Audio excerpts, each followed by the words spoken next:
नमस्कार। कभी सोचा है कि मैथ्स जैसे थोड़े ड्राई सब्जेक्ट जैसे नंबरों का इतिहास उसे एक जबरदस्त ब्लॉकबस्टर मूवी की कहानी में कैसे बदला जा सकता है? आज हम इसी जादू का राज खोलने वाले हैं। तो सवाल यही है कि नंबरों की कहानी को फिल्म जैसा फील कैसे दें।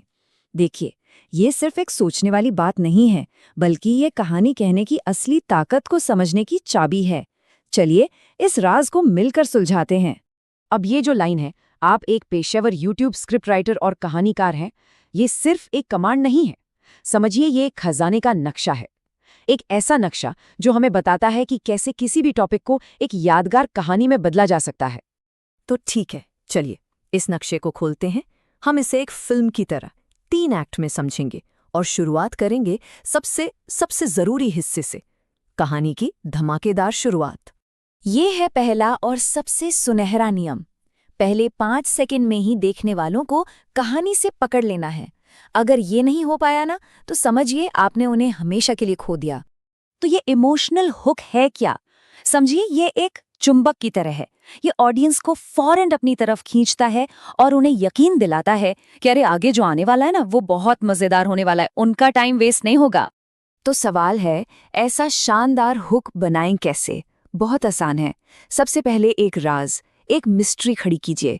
एक ऐसा सवाल जिसका जवाब जानने के लिए लोग बेचैन हो जाएं। और फिर उस राज को, मैथ्स जैसी चीज को, इंसानी जज्बातों से जोड़ दीजिए। जैसे कोई लड़ाई हो, कोई बड़ी खोज हो या कोई हैरानी। चलिए, अब जब ऑडियंस हमारी कहानी में आ चुकी है, तो अब चलते हैं दूसरे एक्ट में। ये वो हिस्सा है जहां इतिहास के सूखे सूखे फैक्ट्स एक रोमांचक ड्रामा बन जाते हैं। यही तो है स्टोरी टेलिंग का असली जादू। तथ्यों को तोड़ना मरोड़ना नहीं है, बिल्कुल नहीं, बल्कि उन फैक्ट्स के अंदर जो ड्रामा, जो सस्पेंस, जो राज छिपा है ना, उसे बाहर निकालना है। आप जरा यहाँ देखिए, इतिहास सिर्फ तारीखों का खेल नहीं है। ये तो लड़ाइयों, क्रांतियों और कमाल की खोजों की एक पूरी सीरीज है। चाहे वो पाइथागोरस का संकट हो या फिर जीरो का आविष्कार, हर घटना अपने आप में एक कहानी है। ये स्लाइड उस कमाल के बदलाव को दिखाती है। भारत ने जीरो का आविष्कार किया।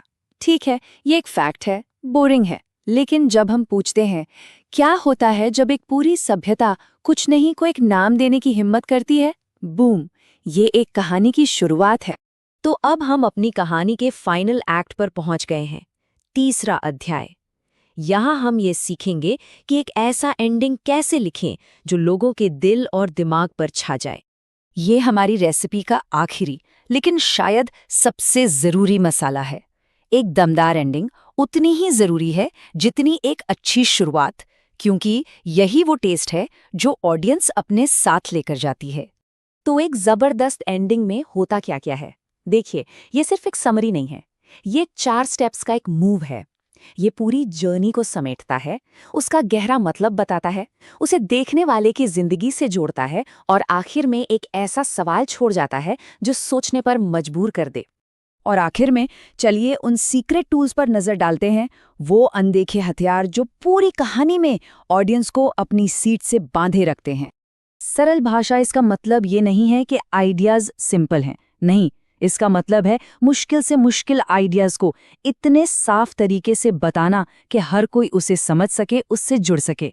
यही वो तरीका है जिससे भरोसा बनता है और बात दिल तक पहुंचती है। क्यूरियोसिटी गैप या जिज्ञासा का अंतर, ये वो सीक्रेट वेपन है जो ऑडियंस को लास्ट तक रोक कर रखता है। ये बस इतनी सी बात है, जो वो जानते हैं और जो वो जानना चाहते हैं, उसके बीच का फासला। एक अच्छा स्टोरी टेलर इसी गैप को बनाए रखता है। तो इस सबका सार क्या निकला? देखिए, ये सिर्फ एक स्क्रिप्ट लिखने का तरीका नहीं था, ये एक यूनिवर्सल ब्लूप्रिंट है, एक तरह की जादू की छड़ी जो किसी भी मुश्किल, किसी भी बोरिंग टॉपिक को एक ऐसी कहानी में बदल सकती है जिसे लोग भूल ना पाएं। तो अब असली सवाल ये है, ऐसा कौन सा बोरिंग सब्जेक्ट है जिसे इस फॉर्मूला का इस्तेमाल करके एक शानदार सिनेमैटिक कहानी में बदला जा सकता है? सोचिए जरा।